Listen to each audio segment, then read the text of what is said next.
കർത്താവിൻ്റെ അതിപരിശുദ്ധ നാമം മഹത്വപ്പെടുമാറാകട്ടെ. ഒരു പ്രാവശ്യം കൂടെ ഗ്രേസ് ടി വിയിൽ പ്രഭാത സന്ദേശവുമായി നിങ്ങളെ അഭിസംബോധന ചെയ്യാൻ ഇന്ന് രാവിലെയും സ്വർഗത്തിലെ ദൈവം അവസരങ്ങൾ തന്നതിനായി ഞാൻ ദൈവത്തിന് മഹത്വം അർപ്പിക്കുന്നു. ഓരോ ദിവസവും പരിശുദ്ധ ആത്മാവ് നമ്മെ ജയോത്സവമായി നടത്തുകയും പരിപാലിക്കുകയും യേശുവിൻ്റെ രക്തത്തിൽ നമ്മെ സൂക്ഷിക്കുകയും ചെയ്യുന്ന കർത്താവിൻ്റെ എല്ലാ കരുതലിനും കൃപകൾക്കും നമുക്ക് ഒരുമിച്ച് ഇന്ന് രാവിലെ നന്ദി പറയാം. പ്രിയരെ, പ്രശ്നസങ്കീർണമായ ഈ ലോകത്തിൽ പ്രതികൂലങ്ങളും പ്രതിസന്ധികളും നമുക്ക് മീതെ കാറ്റുപോലെ കൊടുങ്കാറ്റുപോലെ വീശി അടിച്ചപ്പോൾ തകർന്നു പോകാമായിരുന്നു, നശിച്ചു പോകാമായിരുന്നു, മരണം വഴി ഈ ഭൂമിയിൽ നിന്ന് മാറ്റപ്പെടാമായിരുന്നു. പക്ഷെ ഒരു ദിവസം കൂടെ നമുക്ക് ആയുസ്സും ആരോഗ്യവും ബലവും നൽകി നമ്മെ ജയോത്സവമായി നടത്തിയ ദൈവത്തിന് മുഴുമാനവും മഹത്വവും അർപ്പിക്കുക.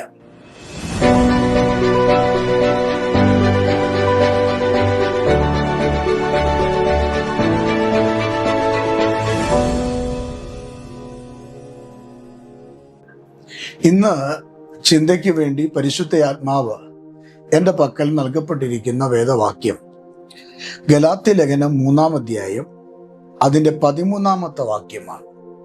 വാക്യം ഇങ്ങനെയാണ്: മരത്തിന്മേൽ തൂങ്ങുന്നവൻ എല്ലാം ശപിക്കപ്പെട്ടവൻ എന്ന് എഴുതിയിരിക്കുന്നത് പോലെ ക്രിസ്തു നമുക്ക് വേണ്ടി ശാപമായി തീർന്നു. ന്യായപ്രമാണത്തിൻ്റെ ശാപത്തിൽ നിന്നും നമ്മെ വിലയ്ക്ക് വാങ്ങി. ന്യായപ്രമാണത്തിൻ്റെ ശാപത്തിൽ നിന്നും നമ്മെ വിലയ്ക്ക് വാങ്ങി. അനുഗ്രഹിക്കപ്പെട്ട നല്ല ഒരു വേദവാക്യമാണ് ഇന്ന് രാവിലെ ചിന്തയ്ക്ക് വേണ്ടി എൻ്റെ പക്കൽ എൻ്റെ യേശു കർത്താവ് നൽകിയിരിക്കുന്നത്. നമുക്ക് വേണ്ടി മരിച്ച ക്രിസ്തു, നമ്മുടെ ശാപങ്ങൾ വഹിച്ച ക്രിസ്തു, നമുക്ക് വേണ്ടി ശാപമായി തീർന്ന ക്രിസ്തു, പാപം ചെയ്യാത്ത ക്രിസ്തു, പാപിയല്ലാത്ത ക്രിസ്തു, നമുക്ക് വേണ്ടി പാപം സ്വന്തം തോളിൽ വഹിച്ച് ക്രൂശോളം നടന്നു നീങ്ങിയ ക്രിസ്തു. ഈ ക്രിസ്തുവിനെ, ഈ രക്ഷിതാവിനെ ഗലാത്യയിലുള്ള സഭയ്ക്ക് പൗലോസ് പരിചയപ്പെടുത്തുകയാണ്. പൗലോസ് അപ്പോസ്തലൻ പറയുകയാണ്, മരത്തിൽ തൂങ്ങുന്നവനെല്ലാം ശപിക്കപ്പെട്ടവൻ. പാപിയായ മനുഷ്യന് വേണ്ടി കർത്താവായ യേശു ക്രിസ്തു എന്തെല്ലാം ചെയ്തു എന്ന ഈ ഒറ്റ വാക്യത്തിനകത്ത് വളരെ വിവരിച്ച് എഴുതപ്പെട്ടിരിക്കുന്നു. ഒന്ന്, മരത്തിന്മേൽ തൂങ്ങുന്നവൻ ശപിക്കപ്പെട്ടവനാണെങ്കിൽ എൻ്റെ കർത്താവ് കാൽവരിയിൽ മരക്കുരിശിന്മേലാണ് തൂങ്ങിയത്, അല്ലെങ്കിൽ ആണി അടിച്ച് അവർ തൂക്കിയിട്ടത്. അങ്ങനെ യേശുക്രിസ്തു നമുക്ക് വേണ്ടി ശാപമായി തീർന്നു.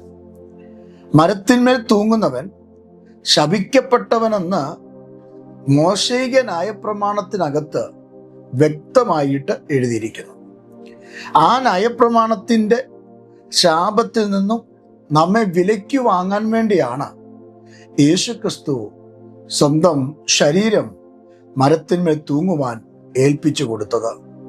അങ്ങനെയെങ്കിൽ എൻ്റെ പ്രിയപ്പെട്ട സഹോദരങ്ങളോട് ഞാൻ പറയാം, നമ്മുടെ കർത്താവ് നമുക്ക് വേണ്ടി മരിച്ചത്, ക്രിസ്തു ഈ ഭൂമിയിൽ വന്നത്, ക്രിസ്തു 3.5 വർഷം ഈ ഭൂമിയിൽ ശുശ്രൂഷ ചെയ്തത്, അനന്തരം ഈ പടയാളികളുടെ കയ്യിൽ, പുരോഹിതന്മാരുടെ, മഹാപുരോഹിതന്മാരുടെ കയ്യിൽ യേശു സ്വയം ഏൽപ്പിക്കപ്പെട്ടത്, ക്രൂശ് സഹിച്ചത്, ചാട്ട കൊണ്ടുള്ള അടി വാങ്ങിയത്, മുഖത്തെ രോമം പിച്ചിപ്പറിച്ച വേദനകൾ സഹിച്ചത്, ആ പടയാളികൾ ആ മുഖത്ത് നോക്കി കാർക്കിച്ചു തുപ്പിയത്, വിഷമുള്ളു തലയിൽ ചുറ്റി അത് അടിച്ച് ഫിറ്റ് ചെയ്ത് വെച്ചത്, എന്തിനേറെ കറുത്ത തുണി കൊണ്ട് മുഖം കെട്ടി കണ്ണ് കെട്ടി അവൻ്റെ തലയിൽ കോലുകൊണ്ട് അടിച്ചത്, ആ ക്രിസ്തുവിനെ രാജവസ്ത്രം ധരിപ്പിച്ച് രാജാവേ എന്ന് പറഞ്ഞ് അപമാനിച്ചത്, ആ ക്രിസ്തുവിൻ്റെ തോളിൽ പച്ചമരക്കുരിശേൽപ്പിച്ച് കാൽവറിയോളം പാളയത്തിനു പുറത്തൂടെ നടത്തിയത് എന്തിനാ പ്രിയരെ? എന്തിനാ സഹോദരങ്ങളെ? ഒരു മതം സ്ഥാപിക്കാനാണോ യേശു ഈ ക്രൂശിതനായത്? ഒരു സമൂഹത്തെ വാർത്തെടുക്കാൻ വേണ്ടിയാണോ? യേശുവിനൊരു ഗ്രൂപ്പ് ഉണ്ടാക്കാൻ വേണ്ടിയാണോ? ഒരു പള്ളി പണിയാൻ വേണ്ടിയാണോ? ഇതിനൊന്നുമല്ല യേശു കർത്താവ് ക്രൂശിൽ കയറിയത്, യേശു മരത്തിൽ തൂങ്ങിയത്, യേശുവിനെ മരത്തിൽ ആണി അടിച്ച് ക്രൂശിച്ചത്. ഇവിടെ വാക്യത്തിൽ ഗലാത്യ ലേഖനത്തിൽ അപ്പോസ്തലനായ പൗലോസ് സഭയ്ക്ക് വ്യക്തമായി വരച്ചു കാണിക്കുകയാണ്, എൻ്റെ ന്യായപ്രമാണത്തിലെ ശാപത്തെ നീക്കേണ്ടതിന്, ന്യായപ്രമാണത്തിൻ്റെ ശാപത്തിൽ നിന്നും എന്നെ വിലയ്ക്കു വാങ്ങേണ്ടതിന്, വില കൊടുത്ത് വാങ്ങേണ്ടതിന്. ഒരു വസ്തു വില കൊടുത്ത് വാങ്ങുന്നത് പോലെ, പണം കൊടുത്തിട്ട് ഒരു വസ്തുവിനെ നാം സ്വന്തമാക്കുന്നത് പോലെ യേശു വില കൊടുത്തു. പണത്തിന് പകരം രക്തം കൊടുത്തു, മറുവില കൊടുത്തു. ആ മറുവിലയായ യേശുവിൻ്റെ രക്തം കൊടുത്തിട്ട് നമ്മെ ഈ ഭൂമിയിൽ നിന്നും ശാപത്തിൽ നിന്നും നമ്മെ വീണ്ടെടുത്തു. നാം മരിക്കേണ്ട സ്ഥാനത്ത് ക്രിസ്തു മരിച്ചു. നാം ക്രൂശിക്കപ്പെടേണ്ട സ്ഥാനത്ത് ക്രിസ്തു ക്രൂശിക്കപ്പെട്ടു. നാം തകരേണ്ട സ്ഥാനത്ത് ക്രിസ്തു കാൽവറിയിൽ തകർന്നു. എൻ്റെ പ്രിയപ്പെട്ട സഹോദരനോട് ഞാൻ പറയാം, നാം തകരാൻ അനുവദിക്കാതെ, നമ്മൾ ക്ഷീണിച്ചു പോകാതെ, നമ്മൾ തകർന്നു പോകാതെ, നമ്മൾ പരാജയപ്പെട്ടു പോകാതെ, നാം ജീവിച്ച് സന്തോഷത്തോടെ സമാധാനത്തോടെ ദൈവകൃപയോടെ ഈ ഭൂമിയിൽ ജീവിക്കണമെന്നും മരണാനന്തരം പിതാവിൻ്റെ അടുക്കലേക്ക് വിശുദ്ധരായി നാം എത്തിച്ചേരണമെന്നും യേശു കർത്താവ് ആഗ്രഹിച്ചിട്ട് നമ്മെ പാപത്തിൽ നിന്നും ശാപത്തിൽ നിന്നും അന്ധകാരത്തിൽ നിന്നും അത്ഭുത പ്രകാശങ്ങളിലേക്ക് നമ്മെ വിളിച്ച് സൽഗുണങ്ങളെ ഘോഷിക്കാൻ ഒരു തിരഞ്ഞെടുക്കപ്പെട്ട ജാതിയാക്കി, പുരോഹിത വർഗമാക്കി, ജാതിക ശക്തിയിൽ നിന്ന് ഒരു വലിയ പുരോഹിത വർഗമാക്കി, ആമേൻ, രാജകീയ അഭിഷേകമാക്കി നമ്മെ അനുഗ്രഹിച്ചത് ഇന്ന് രാവിലെ നിങ്ങൾ മറന്നു പോകരുത്. അങ്ങനെയെങ്കിൽ ഞാൻ എൻ്റെ പ്രിയപ്പെട്ട സഹോദരങ്ങളോട് പ്രവചനയാത്മാവിൽ ഞാൻ വിളിച്ചു പറയാം, നീ തകരാൻ എൻ്റെ ദൈവം അനുവദിക്കുകയില്ല. നിങ്ങളുടെ ജീവിതം തകർന്നു പോകാൻ എൻ്റെ യേശു ആഗ്രഹിക്കുന്നില്ല. നീ എവിടെയും താളടിയാകാൻ കർത്താവ് ആഗ്രഹിക്കുന്നില്ല. കാരണം നമുക്ക് വേണ്ടിയാണ് കാൽവറിയിൽ നമ്മുടെ കർത്താവ് കയറിയത്. അങ്ങനെയെങ്കിൽ എന്തിനാണ് കർത്താവ് ശാപമരക്കുരിശും വഹിച്ച് കർത്താവ് ശാപത്തെ ഏറ്റെടുത്തത്? വേദപുസ്തകത്തില് 1 പത്രോസ് 3-ാം അധ്യായം 18-ാമത്തെ വാക്യം, അവിടെ കാണുന്ന വാക്യം ഞാൻ വായിച്ചു കേൾപ്പിക്കാം. എന്തിനാണ് നമ്മുടെ കർത്താവ് നമുക്ക് വേണ്ടി മരിച്ചത്, അടക്കപ്പെട്ടത്, എന്തിനാണ് ശാപം ഏറ്റുവാങ്ങിയത് എന്ന് ഈ പുസ്തകത്തിൽ കാണുകയാണ്. യോഹന്നാന്റെ 1 പത്രോസിന്റെ ലേഖനം 3-ാം അധ്യായം അതിൻ്റെ 18-ാമത്തെ വാക്യവും മറ്റൊരു വാക്യം കൂടെ ഞാൻ നിങ്ങളെ കാണിക്കാം. 18-ാമത്തെ വാക്യത്തിൽ എഴുതിയിരിക്കുന്നത് ഇങ്ങനെയാണ്: ക്രിസ്തുവും നമ്മെ ദൈവത്തോട് അടുപ്പിക്കേണ്ടതിന് നീതിമാനായി നീതികെട്ടവർക്ക് വേണ്ടി പാപം നിമിത്തം ഒരിക്കൽ കഷ്ടം അനുഭവിച്ചു, ജഡത്തിൽ മരണശിക്ഷ ഏൽക്കുകയും ആത്മാവിൽ ജീവിക്കപ്പെടുകയും ചെയ്തു. നോക്കുക പ്രിയരെ, നമ്മുടെ ശാപത്തെ ക്രിസ്തു വഹിച്ചത്, ശാപമരത്തിൽ നിന്ന് നമ്മെ വിടുവിക്കുവാൻ ക്രിസ്തു ഈ ഭൂമിയിൽ ആമേൻ മരിച്ചത് എന്തിന് എന്ന് പത്രോസ് അപ്പോസ്തലൻ തൻ്റെ ലേഖനത്തിൽ യഹൂദ ക്രിസ്ത്യാനികളോട് പറയുകയാണ്. ഇന്ന് രാവിലെ ഈ സന്ദേശം കേൾക്കുന്ന നിങ്ങളോടും ദൈവത്തിൻ്റെ ആത്മാവ് പറയുകയാണ്, എന്താണ്? ക്രിസ്തു നമ്മെ ദൈവത്തോട് അടുപ്പിക്കേണ്ടതിന്. അപ്പൊ ദൈവത്തിൽ നിന്ന് അകന്നുപോയവരെ ദൈവത്തിങ്കിലേക്ക് അടുപ്പിക്കേണ്ടതിന്. എവിടെയാണ് ദൈവത്തിൽ നിന്ന് അകന്നുപോയേ? തോട്ടത്തിന്റെ നടുക്ക് നിൽക്കുന്ന വൃക്ഷത്തിന്റെ ഫലം തിന്നരുത്, തിന്നുന്ന നാളിൽ നിങ്ങൾ മരിക്കും എന്ന് പറഞ്ഞ് ദൈവം കൽപ്പിച്ചാക്കിയിട്ട് വാണിങ് കൊടുത്തിട്ട് ആ ദൈവം സ്വർഗത്തിലേക്ക് പോയി.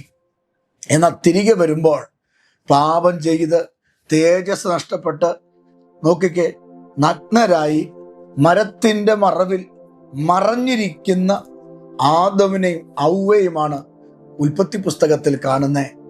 ആ വക നിമിത്തം അരുതെന്ന് പറഞ്ഞ കാര്യം ആവർത്തിച്ച് ചെയ്തതുകൊണ്ടും തിന്നരുതെന്ന് പറഞ്ഞത് തിന്നതുകൊണ്ട് സാത്താന്റെ വാക്കുകൾ കേൾക്കുകയും കർത്താവിന്റെ അല്ലെങ്കിൽ യഹോവയുടെ വാക്ക് തിരസ്കരിക്കുകയും ചെയ്ത കാരണത്താൽ അവർ ദൈവത്തിൽ നിന്ന് അകന്നുപോയി, സൃഷ്ടാവിൽ നിന്ന് അകന്നുപോയി.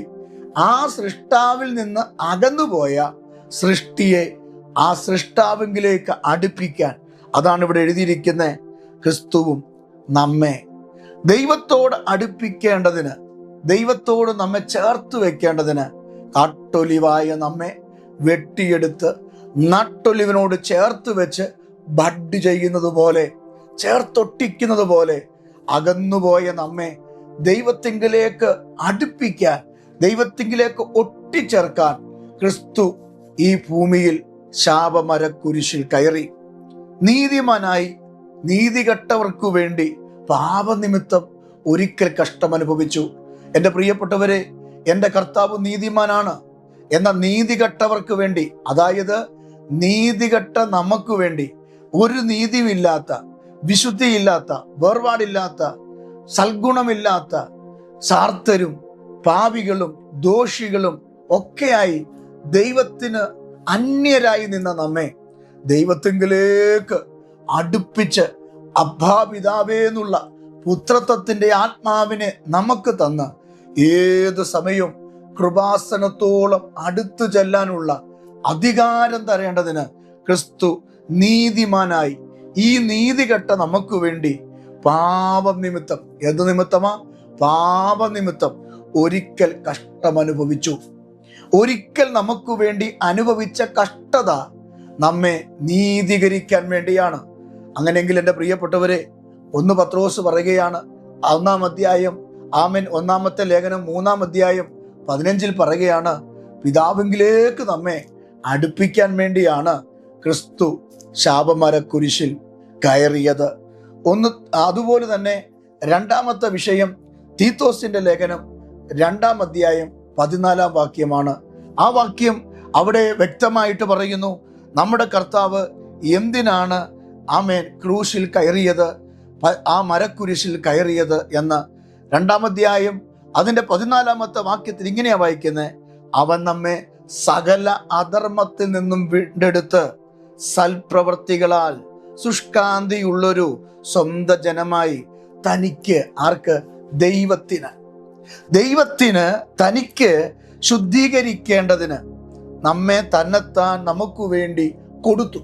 നോക്കിക്കേ, നമ്മെ ശുദ്ധീകരിച്ച്, ദൈവത്തിനു വേണ്ടി നമ്മെ ശുദ്ധീകരിച്ച്, നമ്മുടെ സൽപ്രവർത്തികൾക്ക് വേണ്ടി, അത് ശുഷ്കാന്തിയുള്ള സ്വന്തം ജനമായി മാറേണ്ടതിന് ക്രിസ്തു എന്ത് ചെയ്തു?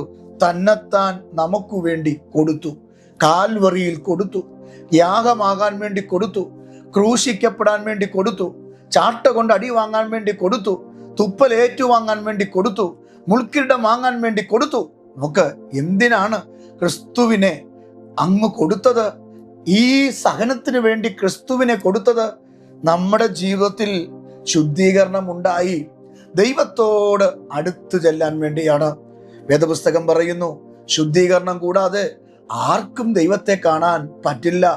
അങ്ങനെയാണെങ്കിൽ എൻ്റെ പ്രിയപ്പെട്ട സഹോദരങ്ങളോട് ഞാൻ ഇന്ന് രാവിലെ ശക്തമായി ഒരു ദൈവിക സന്ദേശം കൈമാറട്ടെ. നമ്മുടെ ജീവിതത്തിൽ നാം അധർമ്മത്തിൽ കിടക്കുമ്പോൾ അധർമ്മത്തിൽ നിന്ന് വീണ്ടെടുത്ത് സൽപ്രവർത്തികളും ശുഷ്കാന്തിയുമുള്ള ദൈവത്തിന്റെ സ്വന്തം ജനമാക്കാൻ വേണ്ടി 2 കാര്യങ്ങളാണ് പറയുന്നത്.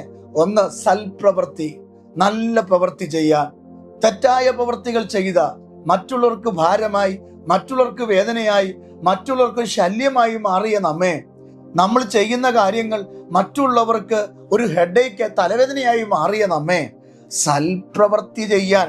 അത് മാത്രമല്ല, ഇവിടെ വായിക്കുകയാണ്, ശുഷ്കാന്തിയുള്ള ആമേൻ ഒരു ദൈവ മക്കളാക്കി ദൈവത്തിങ്കിലേക്ക് അടുപ്പിക്കാനാണ് ക്രിസ്തുവിനെ എന്ത് ചെയ്തത്? ക്രൂശിക്കാൻ വേണ്ടി കൊടുത്തത്. അപ്പോൾ ഈ വായിച്ച വാക്യത്തിൽ കർത്താവിൻ്റെ ആത്മാവ് പറഞ്ഞ എന്തിനാണ് യേശുവിനെ ഈ ശാപമരം ഏറ്റെടുക്കാൻ വേണ്ടി ദൈവം അനുവദിച്ചത് എന്നുള്ളതാണ്. 2 കാര്യങ്ങൾ നമ്മൾ ചിന്തിച്ചു. 1, നമ്മെ ദൈവത്തോട് അടുപ്പിക്കേണ്ടതിന്. 2, നമ്മെ സൽപ്രവൃത്തിക്കും ശുഷ്കാന്തിക്കും ഇരയാക്കി നമ്മെ ദൈവത്തിന് വിശുദ്ധരാക്കി നമ്മെ വിശുദ്ധരാക്കി തീർക്കാൻ ക്രിസ്തുവിനെ ക്രൂശിക്കാൻ വേണ്ടി ഏൽപ്പിച്ചു കൊടുത്തു. അപ്പൊ 2 കാര്യങ്ങൾ നിങ്ങൾക്ക് മനസ്സിലായി എന്ന് ഞാൻ വിശ്വസിക്കുന്നു. ന്യായപ്രമാണത്തിന്റെ ശാപത്തിൽ നിന്ന് നമ്മെ വീണ്ടെടുക്കാൻ വേണ്ടി ക്രിസ്തു മരിക്കപ്പെട്ടുവെങ്കിൽ റോമാലേഖനത്തിൽ 5-ാം അധ്യായം അതിന്റെ 6-ാമത്തെ വാക്യത്തിൽ പൗലോസ് പറയുന്നൂടെ നമുക്ക് നോക്കേണ്ടിയിരിക്കുന്നു. അവിടെ എഴുതിയിരിക്കുന്നത് ഇങ്ങനെയാണ്: നാം ബലഹീനർ ആയിരിക്കുമ്പോൾ തന്നെ ക്രിസ്തു തക്ക സമയത്ത് അഭക്തർക്കു വേണ്ടി മരിച്ചു. അഭക്തർ, ഭക്തിയില്ലാതെ കിടന്ന നമുക്ക് വേണ്ടി, നമുക്ക് ദൈവത്തോടുള്ള ഭക്തി ഉണ്ടായതിനു ശേഷമല്ല ക്രിസ്തു നമുക്ക് വേണ്ടി മരിച്ചത്. നമ്മൾ അഭക്തരായിരിക്കുമ്പോൾ, അപ്പോൾ തന്നെ ബലഹീനരായിരിക്കുമ്പോൾ, പാപത്തിൽ നമ്മൾ ബലഹീനരാകുമ്പോൾ, ജഡത്തിൽ നമ്മൾ ബലഹീനരാകുമ്പോൾ, ദുഷ്പ്രവർത്തികൾക്ക് നമ്മൾ ബലഹീനരാകുമ്പോൾ, ഇവയൊക്കെ നമ്മുടെ ശരീരത്തിൽ വഹിച്ച് കൊടും പാപികയായി നാം ഈ ഭൂമിയിൽ ജീവിക്കുമ്പോൾ, അറുക്കപ്പെട്ടവരായി അറപ്പുള്ളവരായി നമ്മൾ ജീവിക്കുമ്പോൾ, ഈ ബലഹീനതയ്ക്കകത്തേക്ക് ക്രിസ്തു ഇറങ്ങി വന്നിട്ട് നമ്മുടെ ബലഹീനതയ്ക്ക് വേണ്ടി തുണ നിന്നിട്ട് തക്ക സമയത്ത് അഭക്തരായ നമുക്ക് വേണ്ടി ക്രിസ്തു മരിച്ചു. നോക്കുക, അതുകൊണ്ട് പൗലോസ് ചോദിക്കുകയാണ്, നീതിമാന് വേണ്ടി ആരെങ്കിലും മരിക്കുന്നത് ദുർലഭം, എന്നാൽ ഗുണവാന് വേണ്ടി പക്ഷേ മരിപ്പാൻ തുനിയുമായിരിക്കും. എന്നാൽ ക്രിസ്തുവോ നാം പാപികൾ ആയിരിക്കുമ്പോൾ തന്നെ നമുക്ക് വേണ്ടി മരിക്കുവാൻ ദൈവം തനിക്ക് നമ്മോടുള്ള സ്നേഹം പ്രദർശിപ്പിച്ചു. നോക്കിക്കേ, നാം പാപിയായിരിക്കുമ്പോൾ തന്നെ, നാം വിശുദ്ധരായിരിക്കുമ്പോൾ തന്നെ എന്നല്ല, രക്ഷിക്കപ്പെട്ടതിന് ശേഷം എന്നല്ല, യേശുവിനെ രക്ഷിതമായി സ്വീകരിച്ചതിന് ശേഷം എന്നല്ല, നമ്മൾ കൊടും പാപിയായിരിക്കുമ്പോൾ തന്നെ, പാപത്തിന്റെ കുഴിയിൽ നാം കിടക്കുമ്പോൾ തന്നെ, ദൈവവുമായിട്ട് യാതൊരു ബന്ധവുമില്ലാത്ത നമ്മെ, ദൈവത്തിന്റെ സന്നിധിയിൽ ഒരു മനോഭാവത്തോടു കൂടെ അടുത്തു ചെല്ലാത്ത നമ്മെ, പാപിയായി നികൃഷ്ടരായി കുഴഞ്ഞ ചേറ്റിലും ചെളിയിലും കിടക്കുമ്പോൾ നമ്മെ വീണ്ടെടുക്കാൻ റോമാലേഖനം 5-ാം അധ്യായം 8-ാം വാക്യത്തിൽ വ്യക്തമായി പറയുക, ക്രിസ്തുവോ നാം പാപിയായിരിക്കുമ്പോൾ തന്നെ നമുക്ക് വേണ്ടി മരിക്കയാൽ. നോക്കിക്കേ, ദൈവത്തിന്റെ സ്നേഹം നോക്കിക്കേ, നമ്മോടുള്ള ദൈവത്തിന്റെ ആ സ്നേഹം ക്രൂശിൽ പ്രദർശിപ്പിച്ചു. നമ്മുടെ പിതാക്കന്മാർക്ക് വേണ്ടി, നമുക്ക് വേണ്ടി, നമ്മുടെ കുഞ്ഞുങ്ങൾക്ക് വേണ്ടി, അവർക്ക് ജനിക്കാൻ പോകുന്ന മക്കൾക്ക് വേണ്ടി, കർത്താവിന്റെ വരവ് താമസിക്കുന്നിടം വരെ ഈ ഭൂമിയിൽ ജനിക്കാൻ പോകുന്ന സകല മക്കൾക്ക് വേണ്ടി ക്രിസ്തു പാപത്തിൽ നിന്നും ന്യായപ്രമാണത്തിന്റെ ശാപത്തിൽ നിന്നും നമ്മെ വിടുവിക്കേണ്ടതിന് ക്രിസ്തു കാൽവറിയിൽ കയറി. അങ്ങനെയെങ്കിൽ എൻ്റെ പ്രിയപ്പെട്ട സഹോദരങ്ങളോട് ഇന്ന് പകൽക്കാലം ഞാൻ ആത്മനിറവിൽ ദൂത് പറയട്ടെ, നാം ബലഹീനരായിരിക്കുമ്പോൾ നമ്മെ തള്ളിക്കളയാതെ, നാം അഭക്തരായിരിക്കുമ്പോൾ നമ്മെ മറന്നു കളയാതെ, നമ്മളോട് പിണക്കം കാണിക്കാതെ, നമ്മളെ തകർത്ത് കളയാതെ, ആ അഭക്തിയിൽ, ആ ബലഹീനതയിൽ നമ്മോട് ചേർന്ന് വന്നിട്ട്, നമ്മെ ചേർത്ത് വെച്ചിട്ട്, അവൻ്റെ നെഞ്ചോട് നമ്മളെ ഒട്ടിച്ച്, അവൻ്റെ കൈ കൊണ്ട് നമ്മളെ തലോടി, നമ്മുടെ കണ്ണിൽ നിന്ന് കണ്ണുനീരെല്ലാം തുടച്ച്, മോനെ മോളെ ഞാൻ നിന്റെ ദൈവമാകുന്നു എന്ന് പറഞ്ഞ് അവസാനത്തുള്ളി രക്തവും നമുക്ക് തന്ന് നമ്മെ വീണ്ടെടുത്ത ദൈവത്തിനു നമ്മോടുള്ള സ്നേഹം. അങ്ങനെയെങ്കിൽ എൻ്റെ പ്രിയപ്പെട്ട സഹോദരനോട് പറയട്ടെ, നിങ്ങൾ ഇന്ന് പകൽക്കാലം ഒരു ശാപത്തിന്റെ കീഴിലാണെങ്കിൽ, ഒരു ബന്ധനത്തിന്റെ കീഴിലാണെങ്കിൽ, ക്രിസ്തുവിൽ നിങ്ങൾക്ക് വിടുതലുണ്ട്, ക്രിസ്തുവിൽ നിങ്ങൾക്ക് ജയമുണ്ട്, ക്രിസ്തുവിൽ നിങ്ങൾ പണിയപ്പെടും, ക്രിസ്തുവിൽ നിങ്ങൾ ഉയർച്ച പ്രാപിക്കും, ക്രിസ്തുവിൽ നിങ്ങൾ മാനിക്കപ്പെടും. നിങ്ങൾ ദൈവത്തിൽ നിന്ന് അകന്നുപോയവരാണെങ്കിൽ, ദൈവമായിട്ട് യാതൊരു ബന്ധവുമില്ലാതെ മദ്യപാനത്താലും പുകവലിയാലും വ്യഭിചാരത്താലും മറ്റു പല പാപങ്ങളാലും കള്ളത്തരങ്ങളാലും പിടിച്ചുപറിയാലും മോഷണങ്ങളാലും ഒക്കെ ജീവിക്കുന്ന ഒരു വ്യക്തിയായിരിക്കാം നീ ഇന്ന് രാവിലെ ഈ സന്ദേശം കേൾക്കുന്നേ. ഒരു പക്ഷെ നീ പറയുന്നുണ്ടാകും, എന്നെ സ്നേഹിക്കാൻ ആരുമില്ല, എന്നെ കരുതാൻ ആരുമില്ല, എനിക്കാരുമില്ല. എന്നാൽ നിന്നോട് എനിക്ക് ഇന്ന് പകൽക്കാലം യേശുവിന്റെ വചനത്തിൽ കൂടെ പറയാനുള്ളത്, നിങ്ങൾക്ക് ഈ ഭൂമിയിൽ നിങ്ങളുടെ പ്രവൃത്തി നിമിത്തം ആരും ഇല്ലെന്ന് നിങ്ങൾക്ക് തോന്നിയാലും ഡോണ്ട് വറി, ഭാരപ്പെടേണ്ട, സ്വർഗം നിങ്ങൾക്കുണ്ട്. യേശു പാപികളെ സ്നേഹിക്കുന്നു, യേശു പാപത്തെ വെറുക്കുന്നു. നിന്റെ പാപത്തെ യേശു വെറുക്കുന്നു സ്നേഹിത, പക്ഷെ നിന്നെ ദൈവം വെറുക്കുന്നില്ല. നിനക്കു വേണ്ടിയാണ് ശാപമര കുരിശ് എൻ്റെ കർത്താവ് എടുത്തത്. നീ കൈകൊണ്ട് ചെയ്ത പാപത്തിന്റെ പ്രവൃത്തിയിൽ നിന്ന് നിനക്ക് വിടുതൽ കിട്ടാനാ എൻ്റെ കർത്താവിന്റെ കൈത്തണ്ടയിൽ ആണി അടിച്ചത്. നീ കാലുകൊണ്ട് ചെയ്യുന്ന പാപപ്രവൃത്തികൾക്ക് വിടുതൽ കിട്ടാൻ, മോക്ഷം കിട്ടാൻ വേണ്ടിയാണ് എൻ്റെ കർത്താവിന്റെ കാലുകൾ രണ്ടും ചേർത്ത് വെച്ച് നീണ്ട ഇരുമ്പാണി അടിച്ചു കയറ്റിയത്. നീ തലച്ചോറ് കണ്ട് ചിന്തിക്കുന്ന പാപപ്രവൃത്തികൾക്ക് നിന്ന് ഒരു വിമോചനം കിട്ടാൻ വേണ്ടി, മോക്ഷം കിട്ടാൻ വേണ്ടിയാ എൻ്റെ കർത്താവിന്റെ തലയിൽ മുൾക്കിരീടം അടിച്ച് അത് തലയോട് വഴി ഇറങ്ങിയത്, അത് തലച്ചോറെ പതിച്ചത്. നീ കണ്ണുകൊണ്ട് ചെയ്യുന്ന, നിന്റെ നാക്കുകൊണ്ട് പ്രവർത്തിക്കുന്ന പാപത്തിന്റെ പ്രവൃത്തികൾക്ക് പരിഹാരം കിട്ടാൻ വേണ്ടിയാ യേശു അർത്ഥപ്രാണനായി മാറിയത്. ശരീരം കൊണ്ട് ചെയ്യുന്ന പാപത്തിന്റെ പ്രവൃത്തികൾക്ക് വിടുതൽ കിട്ടാൻ കണ്ടമുഴുത് മറിക്കുന്ന പോലെ എൻ്റെ ക്രിസ്തുവിനെ ചാട്ട കൊണ്ട് അവർ അടിച്ചു. 39 അടി എണ്ണി അടിച്ചു. മാംസങ്ങൾ ഇളകി ചിതറിപ്പോയി. ആമേൻ. മാംസങ്ങൾ ഈ ഇളകിക്കിടക്കുന്ന ആ ക്രിസ്തുവിനെ കാലങ്ങൾക്ക് മുമ്പ് ജീവിച്ചിരുന്ന പ്രവാചകന്റെ ഭാഷയിൽ കണ്ടാൽ ആളല്ലാത്ത രൂപത്തിൽ അറവുശാലയിൽ മാംസം തൂക്കിയിട്ടിരിക്കുന്നത് പോലെ കാൽവറിയിൽ എൻ്റെ കർത്താവിനെ തൂക്കിയിട്ടത്, ആമേൻ, നിന്റെ പാപത്തിന് പരിഹാരം, നിനക്കൊരു വിടുതൽ, നിനക്കൊരു മോക്ഷം, നിനക്കൊരു ഉയർച്ച ദൈവം തരാൻ വേണ്ടിയാണ്. അതിനേക്കാൾ ഉപരി സൃഷ്ടാവെങ്കിലേക്ക് നിന്നെ അടുപ്പിക്കാൻ, നീ കണ്ട കല്ലിലും മണ്ണിലും തുരുമ്പിലും അതുപോലെ തൂണിലും ഒക്കെ നീ ആരാധിച്ചും അതിനെ ഭജിച്ചും അതിനെ നമസ്കരിച്ചും ജീവനുള്ള ദൈവത്തെ വിട്ടുപോയെങ്കിൽ ഇന്ന് രാവിലെ ആത്മാവി പറയാം, നിനക്ക് മൂക്കിൽ ജീവശ്വാസം ഊതിത്തന്ന എൻ്റെ ദൈവത്തെ നീ തിരിച്ചറിയുക. നിങ്ങളുടെ പാപം എത്ര കടിച്ചുമപ്പായിരുന്നാലും ഹിമം പോലെ വെളുപ്പിക്കുവാൻ ഈ ദൈവത്തിന് കഴിയും.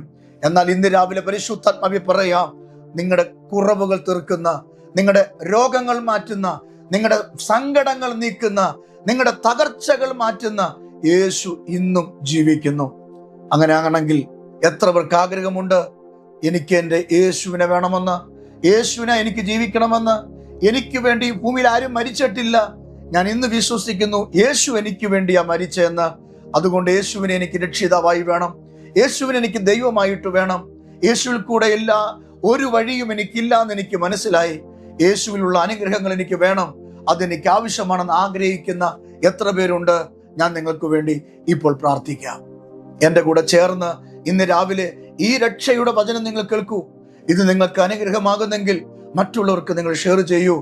ഞാൻ ഇന്ന് രാവിലെ പറഞ്ഞത് നിങ്ങളുടെ വീടിനകത്ത് അത്ഭുതം നടക്കുമെന്നോ, രോഗസൗഖ്യം ഉണ്ടാകുമെന്നോ, നിങ്ങളുടെ മക്കളെ അമേരിക്കയ്ക്ക് അയക്കുമെന്നോ, അയർലൻഡിൽ അയക്കുമെന്നൊന്നും അല്ല പറഞ്ഞത്. ഇത് കേൾക്കാനും ഇങ്ങനെയുള്ള മെസ്സേജ് കേൾക്കാനും ആയിരങ്ങളും പതിനായിരങ്ങളും കാണും. എന്നാൽ ഇന്ന് പകൽ ആത്മാവി പറയാം, എന്നെ ഏൽപ്പിച്ച ദൂതതല്ല, എന്നെ ഏൽപ്പിച്ചത് ക്രിസ്തുവിനെ പറയുക എന്നുള്ളതാണ്. ക്രിസ്തു ഒരുവന്റെ ജീവിതത്തിൽ വരുമ്പോൾ മാറ്റമുണ്ടാകും. നിങ്ങളെ കള്ളം പറഞ്ഞ് നിങ്ങളെ അതാക്കും ഇതാക്കും വാലാക്കും തലയാക്കും എന്ന് പറഞ്ഞാൽ ഒരുപക്ഷെ നിങ്ങൾ കേട്ടിരിക്കാൻ വളരെ സന്തോഷമായിരിക്കും. എന്നാൽ നിങ്ങളുടെ ജീവിതവും ദൈവവും തമ്മിൽ ബന്ധം കാണത്തില്ല, നിങ്ങൾക്കൊരു നിത്യത കാണത്തില്ല. എന്നാൽ ക്രിസ്തു നിങ്ങളുടെ ഉള്ളിൽ വന്നാൽ നിങ്ങൾക്ക് നിത്യതയും കിട്ടും, ഈ ഭൂമിയിലെ അനുഗ്രഹം കിട്ടും. ഈ ലോകത്തിന്റെ അനുഗ്രഹത്തിലേക്ക് നിങ്ങൾ പോകല്ലേ, ഈ ലോകത്തിന്റെ വാക്കുകളിലേക്ക് നിങ്ങൾ ചെവി കൊടുക്കല്ലേ. കർത്താവിന് നിങ്ങൾ ചെവി കൊടുക്ക്, കർത്താവിന് നിങ്ങളുടെ ജീവിതം സമർപ്പിക്കുക, ദൈവം നിങ്ങളെ മാനിക്കും. അതുകൊണ്ട് ഇന്ന് രാവിലെ ആത്മമണ്ഡലത്തിൽ ഞാൻ പറയാം, യേശു നിങ്ങളുടെ സ്ഥിതിക്ക് വ്യത്യാസം വരുത്തും, യേശു നിങ്ങളുടെ സാഹചര്യങ്ങൾക്ക് വ്യത്യാസം വരുത്തും, യേശു നിങ്ങളുടെ നിലവാരങ്ങൾക്ക് വ്യത്യാസം വരുത്തും. ക്രിസ്തുവിനെ നിങ്ങൾ അംഗീകരിക്കുക. നിങ്ങളുടെ പാപങ്ങൾക്ക് വേണ്ടി യേശു മരിച്ചെങ്കിൽ നിങ്ങളുടെ ജീവിതം യേശുവിനായി കൊടുക്കുക. ഞാൻ നിങ്ങൾക്ക് വേണ്ടി പ്രാർത്ഥിക്കാം. കർത്താവേ, ഞങ്ങളെ കേൾപ്പിച്ച നല്ല ദൂതിനായി സ്തോത്രം. ഇന്ന് രാവിലെ ഈ സന്ദേശത്തിൽ കൂടെ ചില പ്രിയപ്പെട്ടവരെ അങ്ങിൽ ഉറപ്പിക്കട്ടെ. അങ്ങ് ഞങ്ങൾക്ക് വേണ്ടി ശാപമായി തീർന്നു, അങ്ങ് ഞങ്ങളുടെ ശാപങ്ങൾ വഹിച്ചു, അങ്ങ് ഞങ്ങൾക്ക് വേണ്ടി മരിച്ചത് എന്തിനാണ്? പാപത്തിൽ നിന്ന് ഞങ്ങളെ വിടുവിക്കാൻ, ശാപത്തിൽ ഞങ്ങളെ വിടുവിക്കാൻ, അകന്നുപോയ ഞങ്ങളുടെ ദൈവത്തെ ഞങ്ങളെ അടുപ്പിക്കാൻ, ഞങ്ങളെ ശുദ്ധീകരിക്കാൻ എന്നൊക്കെ ഞങ്ങളെ കേൾപ്പിച്ചല്ലോ. അങ്ങനെയെങ്കിൽ ഈ സന്ദേശം ആയിരക്കണക്കിന് ജീവിതങ്ങൾക്ക് വിടുതലാകട്ടെ, ദൈവത്തിന്റെ പദ്ധതി വെളിപ്പെടട്ടെ, അത്ഭുതങ്ങൾ സംഭവിക്കട്ടെ. പിതാവിൻ്റെയും പുത്രന്റെയും പരിശുദ്ധാത്മാവിന്റെയും നാമത്തിൽ നിന്റെ കുഞ്ഞുങ്ങൾ അനുഗ്രഹിക്കപ്പെടട്ടെ. പ്രാർത്ഥന കേട്ടതിനായി സ്തോത്രം. യേശുവിൻ നാമത്തിൽ തന്നെ ആമേൻ.